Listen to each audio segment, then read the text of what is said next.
Guys, it's Roy here from rwilco12 and epicdroid.com, and we're here today to look at the Ringke Fusion X for the Samsung Galaxy Note 10 Plus. Now this here is not a real Note 10 Plus, this is what they call a dummy device.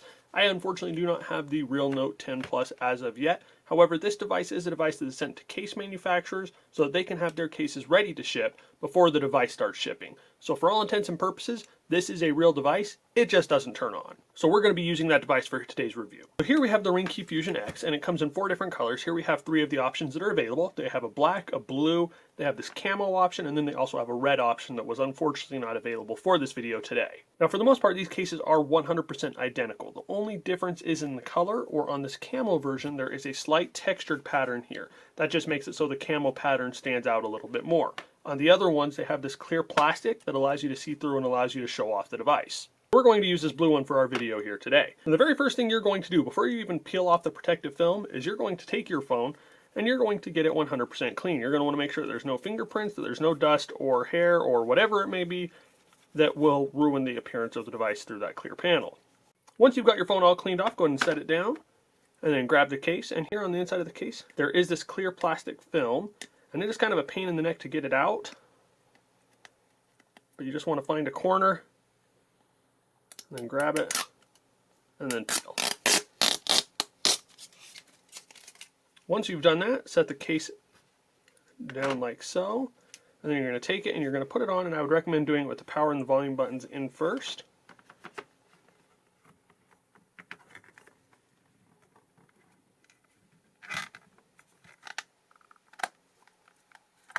And you're just going to work your way around the case, make sure that it pops in on all the corners.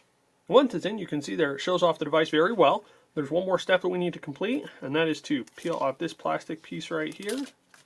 And unfortunately, as you can see there, I did not get everything 100% off the back, and so that little piece of dust or whatever it was off my desk is now shining through. So just go back to that and make sure you clean it completely before you put the case on.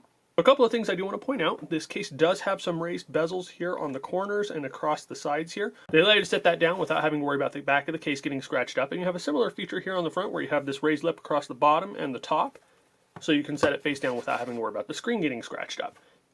That raised bezel also protects your cameras, your flash, and your other sensors. Here on the sides we have a slightly sloped grip so that when you're holding it, it fits more comfortably in the hand, and it gives you easy access to the power and the volume buttons. And as you can hear there, they maintain their clickiness, and I don't imagine that there's any issues using those. Unfortunately, I can't test them completely where this is a dummy device and it doesn't turn on, but having used these cases in the past on other devices, I have never had any issues with those.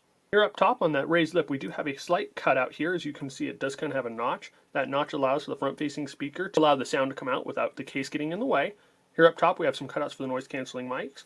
Here on this side we have 2 cutouts. This is for a lanyard if you want to throw that on there. And then here on the bottom we have a cutout for the microphone, the USB-C charging port, the speaker, and for the S Pen. Now the S Pen cutout, it is a little bit flatter right here and it does have a nice smooth lip there. Now unfortunately my S Pen does not come out because this is a dummy device, but I don't foresee any issues being able to pop that out. The only real complaint I have about this case is on the clear one. It does seem to be a little bit more of a fingerprint magnet than they usually are. I really like these cases and I like to use them when I like to use them to show off my device, but that clear plastic does seem to pick up the fingerprints just a little bit more than they usually do. So we're going to throw it in that camo one, because the camo one does not have that same problem. And presto, there you go.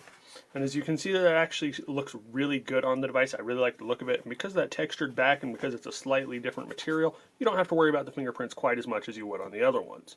All 3 of these and the red option do go for between $12 and $13 on Amazon. We'll have links in the video description down below. If I had to pick a personal favorite and one I would recommend the most, it would definitely be this camo one. If you guys have any questions about the Ringke Fusion X, about the Note 10 Plus, or about any of Ringke's other products, please feel free to hit us up in the comment section down below and we'll reply as soon as we are available. If you've enjoyed this video and if you want to see more like it, please remember to give us a thumbs up and to share it with your friends. And as always, just want to tell you guys thank you for watching, thank you for all your support, and you all have an awesome day.